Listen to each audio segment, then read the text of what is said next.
on va pas jouer là ce soir, a priori. Je sais pas encore quand je vais jouer à Magic en stream, je le ferai certainement.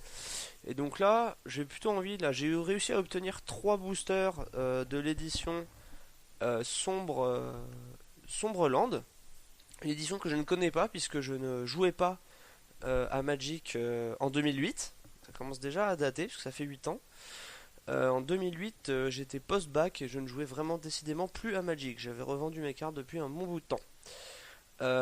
Donc on va découvrir. Je sais pas du tout ce que valent les cartes. Je me suis juste renseigné sur le lore que je trouve assez intéressant. Donc le lore, c'est l'histoire des cartes, enfin de l'extension pour ceux que ça intéresse. Et en fait, ce que je trouve assez intéressant, c'est que en gros, ça se passe dans le multi-univers pardon, de Lorwyn, le nom de la planète entre guillemets en question. Et c'est donc une planète où tous les 300 ans, on vit une cyclicité. Donc pendant 300 ans, on vit avec du jour constant. Et tout le monde est à peu près gentil. Il n'y a pas d'humains sur la planète. Tout le monde s'entend à peu près bien dans toutes les peuplades qu'il y a. Donc il y a des fées, des elfes, des bogarts. Enfin, il y a tout un tas de monstres qui vivent sur cette planète. Et quand vient 300 ans après le changement de truc, ça devient la nuit totale complète permanente, et les comportements des créatures s'inversent. Et en fait, tout ce qui était gentil devient méchant, et ce qui était méchant devient gentil. Et en fait, il s'avère que dans la partie jour, ce qui était gentil, méchant, c'était les elfes, qui ont tendance à un peu massacrer et à considérer que les autres races sont des sous-races. Et quand on passe à la version nuit, et ben eux deviennent gentils et essayent de préserver les dernières sources de lumière. Et il n'y a qu'un seul peuple qui ne subit pas cet effet de temporalité jour-nuit, c'est le peuple des fées. Et apparemment c'est la reine des fées, dont j'ai oublié le nom, qui est celle qui serait entre guillemets la cause de ce changement d'état, si j'ai bien compris le lore. Donc voilà, donc Sombreland, c'était la deuxième extension donc de cette espèce de grand packaging qui tournait autour de cette mythologie-là. Et tout simplement, et ben en premier ils ont sorti Lorwen et je sais plus quoi, qui étaient les pendant jour de cette extension.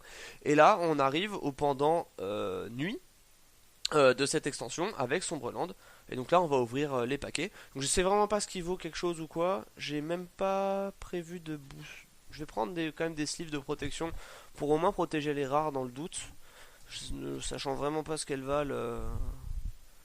Bon bah je vais prendre des sleeves au hasard là, voilà. Je vais prendre 3 sleeves. Parce que je sais vraiment pas ce que valent les cartes. Voilà, j'ai 3 sleeves, 3 boosters, 3 rares. Donc a priori, sauf si on a une foil rare, là ça serait quand même un petit peu miraculeux. Voilà. Donc bah écoutez, je vais commencer à ouvrir, hein, et puis on va lire les cartes, tout ça. Moi je ne connais pas du tout cette extension. Et donc je découvre avec vous. Alors, pour mon plus grand plaisir, parce que moi j'aime collectionner les cartes plus qu'autre chose. Et donc voilà. Alors, j'ouvre ça. Donc, le packaging est bon, hein, rien à dire là-dessus. Je vais m'en sortir. J'aimerais bien garder les paquets, je les trouve assez jolis. C'est les garder dans un état très correct. Allez. Alors. Ah oui, alors. D'un point de vue gameplay, c'était le retour de ces cartes qui avaient plusieurs choix de couleurs en fait pour lancer le sort. Donc là par exemple, le sort il s'appelle Entassement. Et qu'est-ce qu'il fait? Je vais le lire. L'entassement arrive en jeu avec deux marqueurs -1/-1 sur lui. Donc il vaut 6. C'est une 6-4. Il arrive avec deux marqueurs -1/-1. Donc en fait il est 4-2. Et si je retire un marqueur -1/-1 de l'entassman, ajoutez un mana de la couleur de votre choix à votre réserve. Donc en gros c'est une créature qui va me permettre de gagner de la mana en redevenant une 6-4. Pourquoi pas? C'est intéressant comme concept de jeu que je ne connais pas du tout. Alors là on a, j'espère que vous voyez bien, le point de demi-dieu. J'essaie de bien vous le montrer. Lui c'est pareil, c'est un neutre et un noir ou rouge. Donc c'est un enchantement. Tant que la créature enchantée est noire, elle gagne +1/+1 et elle a la flétrissure. Alors qu'est-ce que c'est que la flétrissure? Elle inflige des blessures aux créatures sous la forme de marqueurs -1/-1. Waouh, d'accord. Tant que la créature est sur un terrain rouge, elle gagne +1/+1 et à l'initiative. D'accord, donc on avait des choix en fonction de la créature enchantée, etc. C'est assez. Le gameplay va être assez intéressant tout de même. Donc voilà. Alors oui, pourquoi j'ai pris des boosters de cette édition-là aussi, c'est que je suis très fan des elfes. Et il y a beaucoup d'elfes, mais forcément, parce que c'est les seules créatures humanoïdes, on va dire, vivants avec les Bogarts sur le multivers en question. Et donc là, on a une créature blanche. C'est une elfe volant qui s'appelle le chevaucheur de cerf aux runes. Alors, je sais pas si vous voyez bien les dessins, je me rends pas compte. Et, et ben pour 2, il vole. Donc il coûte 4, c'est assez cher, il vole. 2-2. Et pour 2 verts ou un vert, un blanc ou 2 blancs, il fait le chevaucheur de Servin aux runes, gagne +1/+1 jusqu'à la fin du tour. Pourquoi pas. Et il est écrit: la beauté est en péril constant, les chevaucheurs l'emportent pour la mettre en sécurité, devançant les ténèbres. Donc voilà, hein, c'est ce que je disais. Les elfes, eux, ils sont dans une espèce, dans la phase de nuit, ils sont dans une espèce de quête de préservation des, de tout ce qui est lumière qui peut persister quand la planète sombre dans la noirceur. Ensuite, une 1-3 pour 2 portée flétrissure. J'aime bien la flétrissure d'infliger les dégâts sous forme de marqueur -1/-1, c'est assez intéressant. Vraiment, c'est quelque chose qu'ils vont peut-être reprendre avec Innistrad là, ce serait assez intéressant. Donc c'est un. Je sais pas si vous voyez bien le dessin, j'aime beaucoup le dessin. C'est un petit lapin qui a. Je sais pas s'il se rend vraiment compte. S'il a l'air de détaler quand même. Mais c'est un petit lapin qui se fait choper par une grosse araignée là. Et le texte: le venin de veuve obscure est particulièrement virulent durant les premières années de sa vie, quand elle chasse principalement au niveau du sol forestier. Voilà, bon. Une créature hein, qui peuple ce multivers. Alors ensuite, on a encore une créature avec des castes un peu bizarres là. On a le duo de croque-mitaine. Donc il est vert-rouge. Là, je vous montre le dessin, j'espère que vous le voyez bien. Donc c'est un gobelin, guerrier et chaman, donc qui est monté sur... je sais pas trop sur quoi il est monté en fait. On dirait un satyre. A chaque fois que vous jouez un sort rouge, le duo de croque-mitaine gagne +1/+1 jusqu'à la fin du tour. Donc ça devient une 3-4 pour 3, c'est pas si dégueulasse. Et à chaque fois que vous jouez un sort vert, le duo de croque-mitaine acquiert la traversée des forêts. Donc il pouvait pas être bloqué si l'adversaire jouait des forêts. Ça c'est vraiment intéressant ce principe des bicolores là. Moi j'ai pas connu je crois. En tout cas ça me revient pas si j'ai connu. Et je trouve ça assez intéressant. Donc là on a un noir, éventreur à la fossile. C'est un élémentaire guerrier, je vous le montre. Donc il est en flamme, c'est un squelette en flamme. Et il a flétrissure, il est 2-1 pour 2. Et alors ce qui est assez intéressant, c'est que alors, je suis même un petit peu étonné, c'est que normalement, dans le lore, ces créatures là que vous voyez là, les squelettes enflammés, normalement quand on est dans la phase de nuit, si j'avais bien lu, ils étaient plus en feu. Donc il y a une petite erreur là sur l'illustration, je pense. Ils devraient pas être en feu, donc ça devrait devenir des espèces de zombies en fait, basiquement. Enfin bon, on va pas non plus trop s'embêter avec ça. Là j'ai un sort, un enchantement qui a le flash. La créature enchantée gagne -3, +0. Et c'est la poussière de torpeur pour 3 de mana. Voilà. Donc on voit une petite fée, donc qui est un des peuples majeurs qui ne subit pas les effets sur le mental de passer de jour à nuit. Et qui est en train de se battre contre un géant. Parce que les pauvres géants, eux, c'est les sages quand la planète est en jour. Et quand ça devient la nuit, ça devient des horreurs qui tapent tout et qui cassent tout, si j'ai bien compris. Donc voilà, elle essaye de rendre. Donc c'est pour ça que ça s'appelle la poussière de torpeur. C'est que cette fée se bat pour que les géants soient moins violents. Et donc -3, -0. Elle ne veut pas les tuer, puisqu'elle veut qu'ils vivent jusqu'aux prochains 300 ans qui vont suivre de jour. Mais elle veut juste les rendre incapables de faire du mal. Donc je trouve ça assez intéressant. Et le texte dit: de nos jours, certains sont trop agités pour faire les rêves dont nous avons besoin. Nous devons leur apprendre à s'arrêter et à souffler un peu. Voilà, donc référence au fait qu'il faut calmer les géants.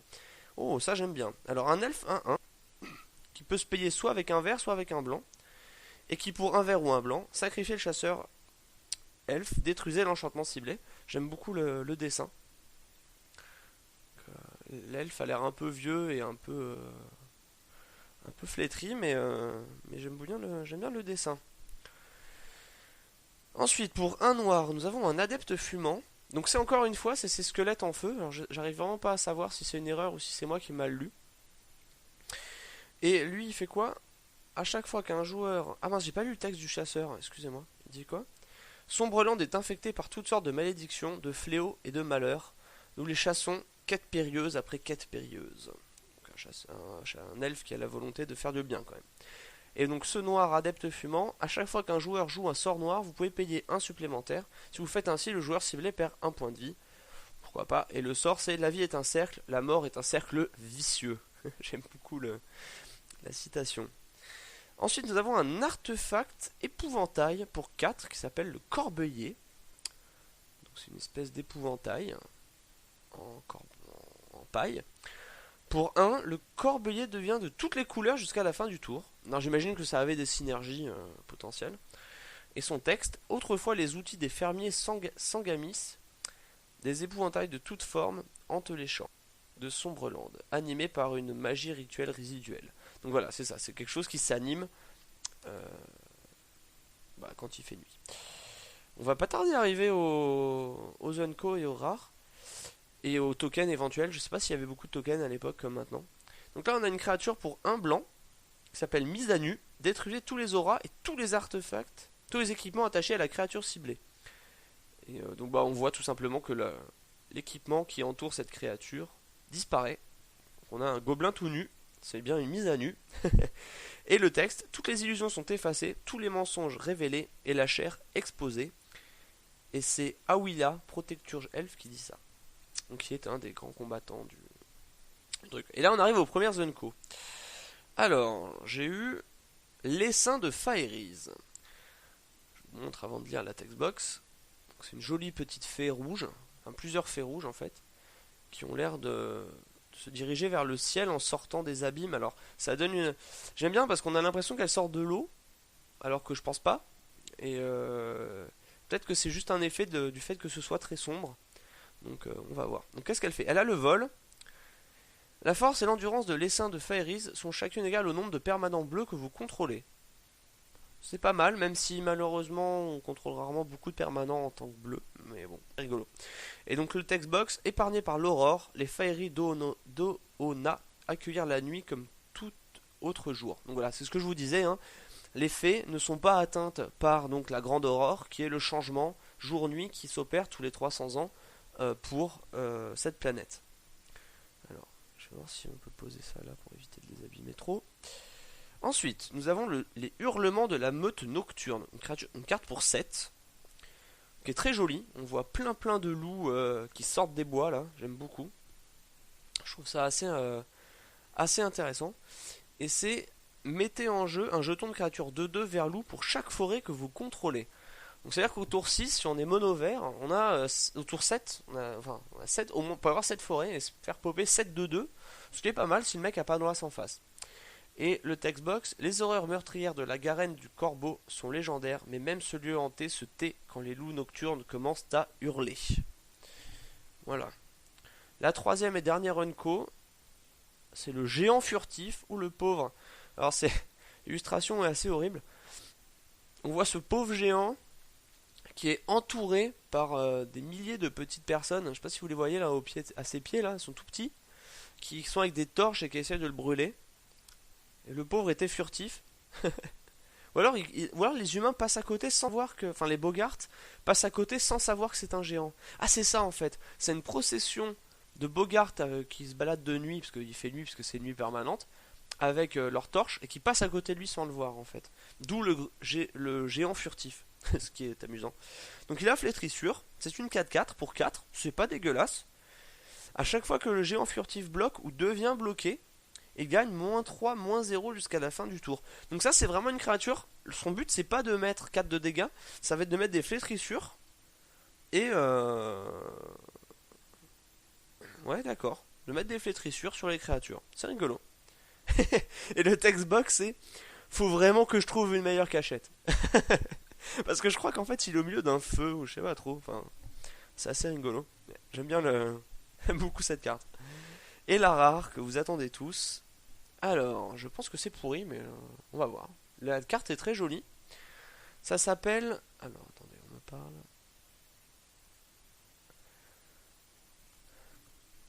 Attendez, hop, excusez-moi. Excusez-moi. Hop, je reprends. Donc là, donc c'est le courant sous-marin funeste. À chaque fois qu'une créature bleue arrive en jeu sous votre contrôle, vous pouvez faire que le joueur ciblé pioche une carte. À chaque fois qu'une créature noire arrive en jeu sous votre contrôle, vous pouvez faire que le joueur ciblé se défausse d'une carte. Ça c'est vraiment intéressant je trouve. C'est un enchantement. Le dessin est très très joli. Et, euh, et j'aime beaucoup l'idée. Je trouve ça assez intéressant. Je pense que la carte vaut pas grand chose, mais ça peut être rigolo à jouer en EDH. Allez, on ouvre le deuxième.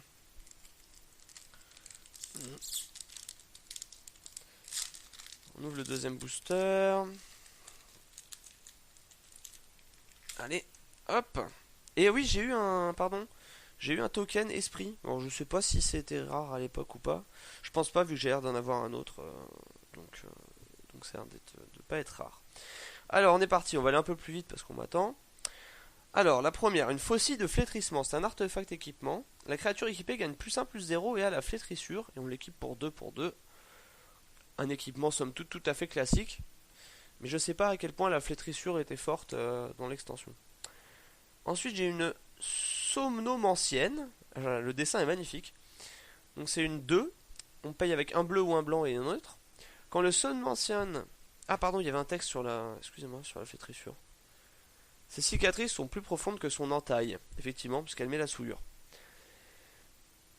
Bah on peut... C'est une 2-1 pour 2. Quand elle arrive, elle peut engager une créature. Et le text box c'est: vous êtes fatigué? Vous avez l'air fatigué. Et on la voit endormir un énorme géant alors qu'elle est posée sur son doigt. C'est assez rigolo. Ensuite, j'ai une 4-4 pour 5 qui s'appelle le cohorte de la paume sauvage. Alors, le dessin, j'ai aucune idée de ce que c'est. Une espèce de créature de bois, une espèce de tréant. Le cohorte de la pomme sauvage gagne +1/+1 tant que vous contrôlez une autre créature verte. Alors, je la trouve pas belle cette carte. Bon, j'ai du mal à voir ce que c'est. 7 femmes ont préparé 7 tartes avec 7 pommes, chacune cueillie sur ses branches. Dénudé et amer, il revient faire payer le prix de cette infamie, une pomme pour un os. Donc c'est un pommier vénère en fait. Hein. Voilà. Alors le suivant c'est un éphémère, qui coûte 4, qui peut être payé par 3 neutres et un blanc ou un bleu. C'est l'Aéther courant. Mettez la créature attaquante ou bloqueuse ciblée au-dessus de la bibliothèque de son propriétaire. Jusque là ça paraît pas terrible. Mais après il y a un effet que je ne connaissais pas qui s'appelle conspiration. Au moment où vous jouez ce sort, vous pouvez engager 2 créatures dégagées que vous contrôlez qui partagent une couleur avec lui. Quand vous faites ainsi, copiez-le et vous pouvez choisir une nouvelle cible pour la copier. D'accord. Donc on peut, d'accord. On peut engager deux trucs. Alors, ensuite, un embraseur chauve-suie. Pour 2, un noir et un rouge. C'est une créature élémentale et chamane qui a la célérité qui est 1-1. Et quand on l'engage, la créature noire ou rouge ciblée acquiert la célérité jusqu'à la fin du tour. Et ça textbox. Rien ne me réchauffe plus le cœur qu'un esprit attisé par la rage. Et on retrouve encore ces squelettes fantomatiques. Ensuite, les fauches squales. Ah, attendez.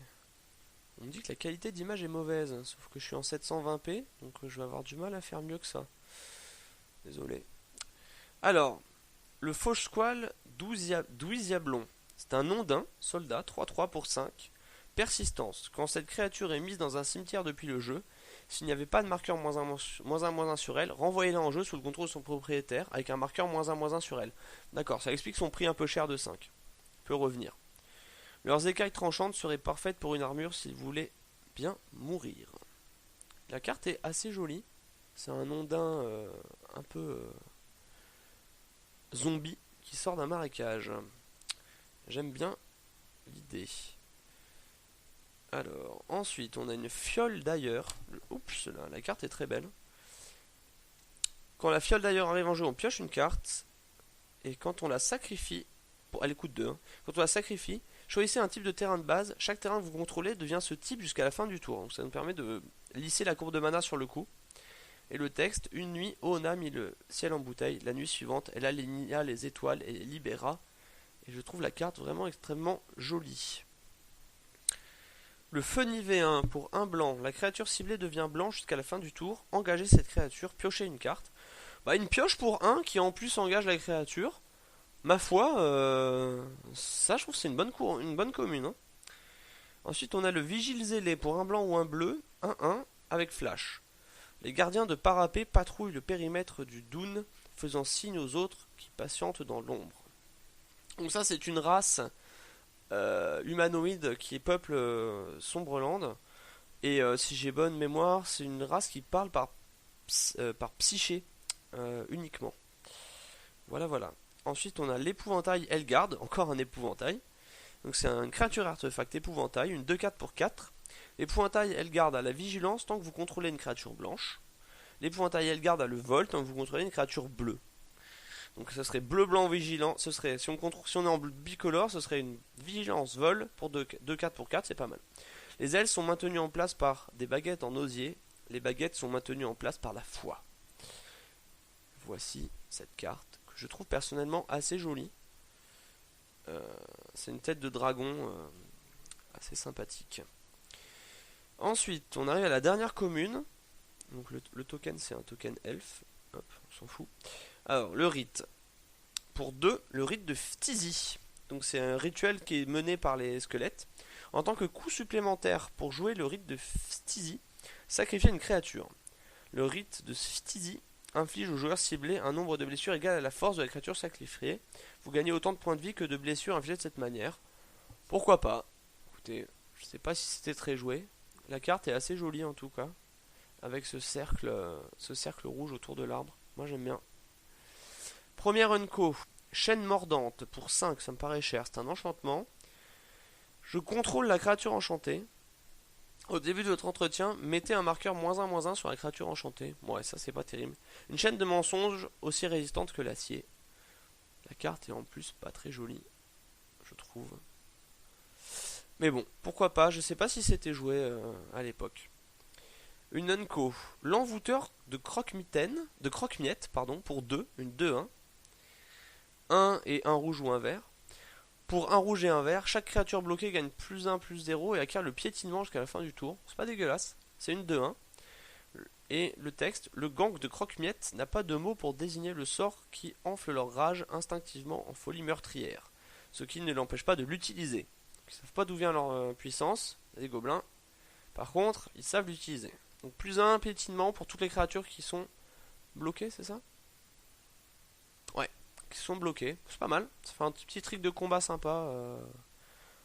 Bon, l'autre s'y attend, mais ça peut être sympa. Ensuite, j'ai la horde de Bogart. Donc un des peuples humanoïdes.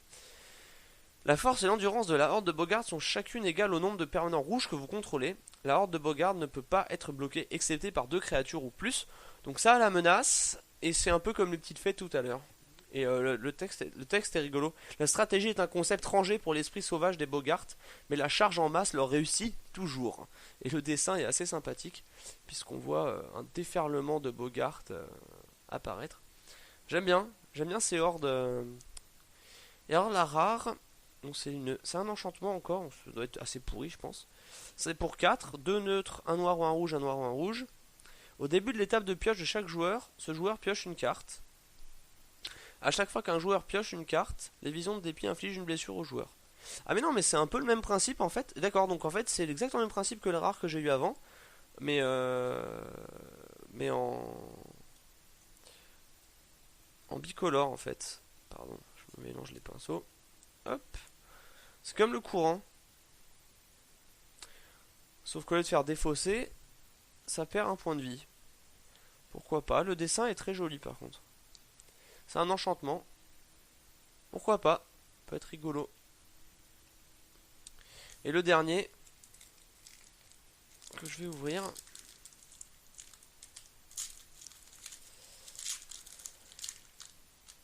Je l'ai mal ouvert.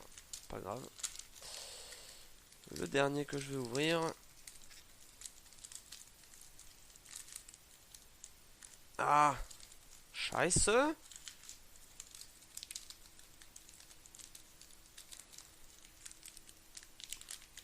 Pas envie d'abîmer les cartes en sortant le blister. Ah, c'est un... le token est une règle. Je savais pas qu'il faisait ça à l'époque. Je mets les deux rares là, quand même. Puis un token de règle. Hop. Alors. Encore un épouvantail en commune. Épouvantail à aile cliquetante. C'est un zombie. L'épouvantail à aile cliquetante a le vol tant que vous contrôlez une créature bleue. Et tant qu'on a une créature noire, il a la persistance. La carte est assez jolie. Moi j'aime bien en tout cas. La carte. Un vieux palais corse, un tréant, enfin un sylvain, 3-6 pour 5, il n'y a rien de plus. Le textbox, prenez garde aux arbres qui parlent, leurs paroles sont des menaces, et méfiez-vous encore plus de ceux qui s'agitent et qui grincent. Eux aussi ont une menace, mais dans une langue qui nous est étrangère. Voilà. Ensuite, la carte est très belle. Un rituel, découverte abominable. Piochez 2 cartes, puis défaussez-vous d'une carte. Et il a la conspiration, donc je peux le lancer 2 fois. Et la textbox, les Korrigan, esprits liés aux sources, hurlent quand ils trouvent leur propre cadavre noyé. Oups là, c'est pas cette carte-là qu'on voulait. Et la carte est assez jolie. On voit des espèces de spectres qui tournent autour d'une pancine pour les fans de Harry Potter. Ah, une jolie fée. Gardienne des portes d'Oona. On la paye pour un bleu ou un noir. C'est une créature peuple fée et soldat. Elle est vol défenseur. Et elle a la flétrissure. Donc elle inflige -1/-1 permanent à la créature qu'elle touchera. Dessin est très sympa. On dirait une sadique. Alors, vous avez vu le Vallon d'Elendra? Profitez-en bien. Ce sera la dernière chose que vous verrez. 2-1 pour 1 qui met un -1/-1 sur une créature. Ma foi, c'est pas si dégueu. Ensuite, on a la trace de brûlure. Rituel. La trace de brûlure inflige 3 de blessures à une cible, créature ou joueur. Pour 4, c'est cher. Mais elle a la conspiration, donc on peut la lancer 2 fois. Pourquoi pas? Pourquoi pas? Je pense que c'était pas joué à l'époque. Et que c'est joué nulle part d'ailleurs. Ah, des elfes. Elfes sauvages pour 4. Des 3-3 pour 4. Flétrissure. Certains elfes avaient combattu depuis trop longtemps dans les ténèbres, et leurs épées avaient trop souvent goûté à la chair corrompue et au sang empoisonné. La carte est très belle. On voit 2 elfes avec des sabres. Moi j'aime beaucoup. J'aime beaucoup ça. Encore un épouvantail, je crois que j'ai la collection complète des épouvantails. Épouvantail bras épine pour 5, une 3-3. Oula, il a intérêt à être bien. L'épouvantail bras épine a la sérité tant que vous contrôlez une créature rouge. L'épouvantail bras épine a la flétrissure tant que vous contrôlez une créature verte.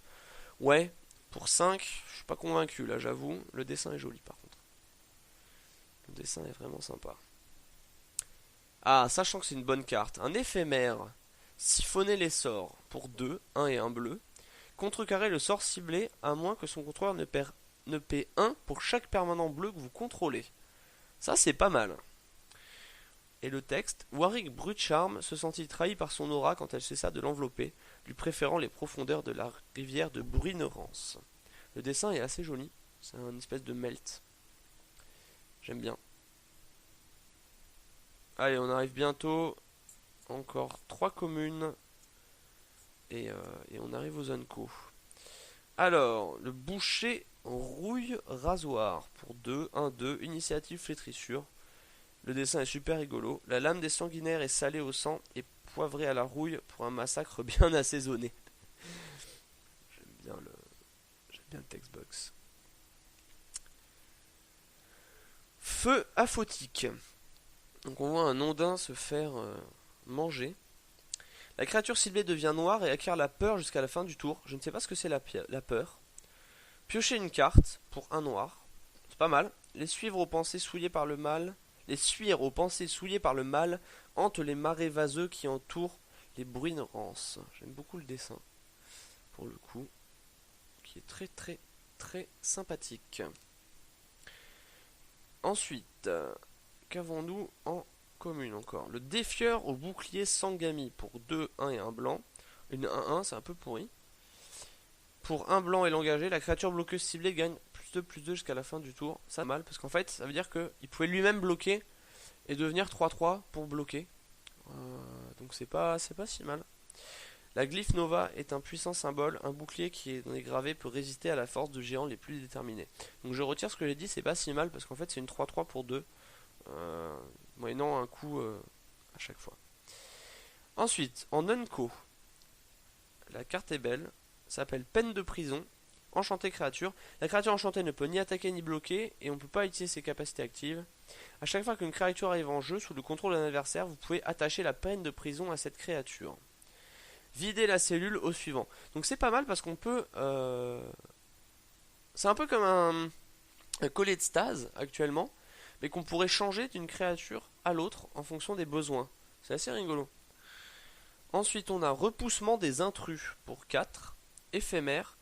Mettez en jeu 2 jetons de créature 1-1 blanche, Sangami et soldat. Si blanc a été dépensé pour le jouer, le repoussement des intrus. Contrecarré jusqu'à un sort de créature ciblée. Si bleu a été dépensé pour jouer le repoussement des intrus. Faites les deux si blanc et bleu ont été utilisés. Ça c'est pas mal. Tu contrecarres et en même temps tu poses une créature. Enfin tu mets deux jetons. Pourquoi pas. Ensuite on a à nouveau le géant furtif. Ça vous connaissez. Et pour finir la rare, alors c'est une mono rouge qui m'a l'air bien pourrie. C'est un enchantement encore, décidément, 3 enchantements. L'invocation de Terre Trépine. Défaussez-vous d'une carte ayant un coût converti en mana de X. L'invocation de Terre Trépine inflige X de blessure à une cible, créature ou joueur. Et le textbox c'est: les sorcières tentées par la puissance des flammes se rassemblaient pour étudier dans les ruines du tertre Rochépine. Bah écoutez, la personne qui me les a vendus, je pourrais lui en reprendre d'autres, éventuellement. Moi j'aime bien les dessins de cette édition. Je crois pas qu'on ait eu de bons trucs. Je connais pas du tout les codes de cette édition-là. Et voilà.